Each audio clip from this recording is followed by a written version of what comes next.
Cet extrait vous est proposé par Pangar, licence de fantasy immersive française. Partez à l'aventure sur pangar.fr. Il faudrait la force de 20 soldats pour relever son pont-levis, il faudrait celle de 10 000 pour la conquérir. Sitôt a-t-on semé son nom dans la conversation qu'il en germe des mythes issus d'un autre âge.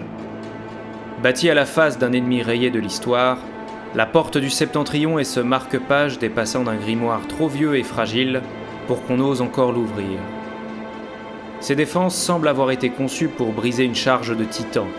Ses plafonds ne sont pas à la taille des fils de l'homme, ses briques ne sont pas à celles des animaux qui auraient pu les tracter jusqu'au défilé qu'elles obstruent désormais. Au front des encadrements, nul blason. Aux innombrables pierres, nulle inscription. Ici et là, des cicatrices impensables sur la roche.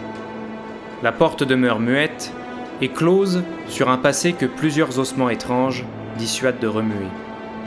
Quiconque érigea jadis cette immense fortification acheva, peut-être, l'œuvre des dieux qui souhaitaient faire des monts Estandel une impénétrable barrière. Contourner la porte revient à s'engager sur de sinueuses et traîtresses corniches soufflées par l'ire du nord, jusqu'aux boyaux écroulés que les géographes appellent Cismérines, les légionnaires, le caveau des camarades. Scorpions et mangonos grelottent silencieusement sur les tourelles comme des aiguilles, dans l'attente d'une torche ou d'une silhouette qui viendra crever la morosité de l'horizon dévasté par les blizzards. Car si jadis les caravanes de Ganarod apportaient réconfort et provisions aux soldats en poste, la porte du Septentrion veille désormais sur la sauvagerie des maraudeurs orogues. Une sentinelle assez malchanceuse pour patrouiller les froides courtines pourrait bien voir des ombres ondoyer au coin de l'œil, entendre l'écho étouffé d'un grappin crissant sur le rempart, et sa nuque pourrait bien sentir la morsure d'une lame orogue sillant à travers la chair et les os.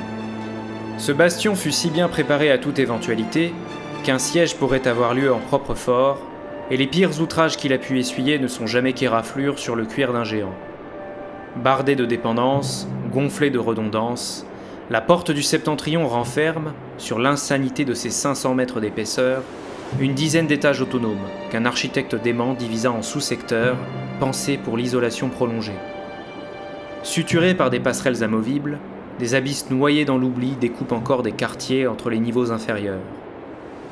En résulte qu'un légionnaire affecté au bloc 5B n'a pas la plus faible idée de la situation des frères d'armes stationnés au 3D, et qu'un système démesurément complexe de cloches peut retarder l'alerte générale de plusieurs minutes sur l'ensemble de la structure. L'on reconnaît du reste les Septentrions à leurs yeux presque diaphanes, sertis dans une chair veineuse.